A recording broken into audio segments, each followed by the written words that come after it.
Ça sent un peu ouais, un dépôt, quoi. Ah oui, oui, oui. Ça sent un petit peu un résidu d'alcool. Voilà, c'est ça. Ouais. Ah, c'est étonnant. Ouais. Et du coup, tu vois, ça fait des choses...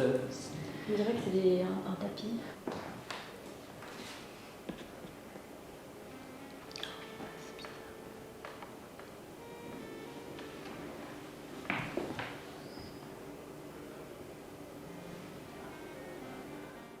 Trop différents, trop grands, anormaux, en marge. Notre histoire a trop longtemps été occultée par celle du livre à grand tirage. Il est temps d'écrire une nouvelle page de cette histoire et de faire valoir nos droits artistiques et littéraires. Aujourd'hui, la majorité d'entre nous sommes édités au format poche, couverture souple, blanche la plupart du temps.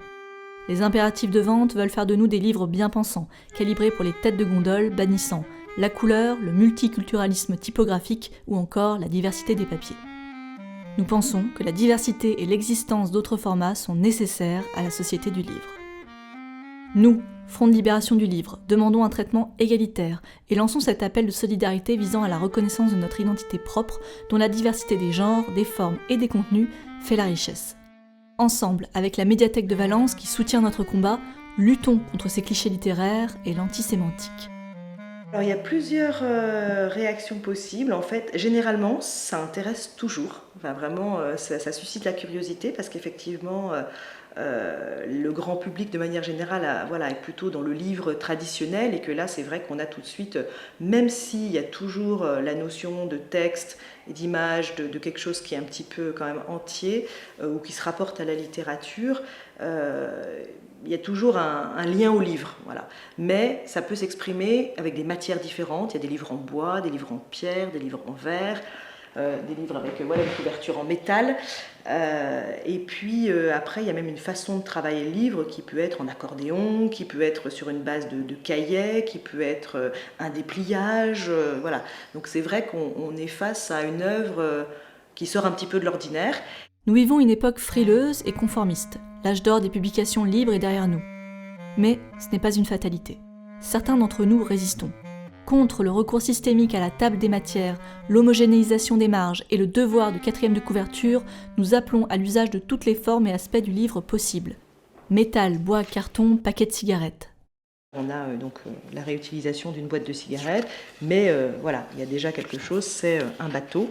Et quand on ouvre, en fait, c'est la poésie Les Conquérants de José María de Heredia. Donc c'est vrai que tout fait sens et en fait il a réalisé, voilà, le poème se trouve ici et ensuite on a les illustrations qu'il a fait de sa vision de cette poésie-là.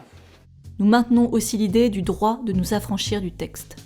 Refusons l'exclusion et la discrimination de ceux et celles qui se battent pour la mise en page libre, le choix du sens de lecture, la récupération de matériaux. Accueillons les autres arts et offrons-leur droit de séjour. Gravure, peinture, collage et dessin. Cette diversité est notre force, quoi qu'en disent les partisans de l'académisme puritain qui voudraient nous passer au Karcher pour blanchir notre couverture. Ce manifeste est inspiré par de grands noms, Matisse, Ballaret, Tyson, Giono, Claire, qui ont servi et défendu notre cause. Livres du monde entier, rejoignez notre mouvement, ouvrons le dialogue et laissons libre cours à notre imagination en acceptant toutes les formes de famille de livres, genrées, non genrées, toutes les formes de lecture et d'écriture. Au nom de toutes et tous, nous vous remercions. Voilà, 5 exemplaires, on parlait tout à l'heure. Mais du coup, chaque exemplaire est unique. Oui. Voilà, donc là c'est effectivement un registre de présence d'une école maternelle qui a été récupéré dans un grenier. Et du coup, il a fait ce travail, comme il dit, brassage dans la machine à laver des idées.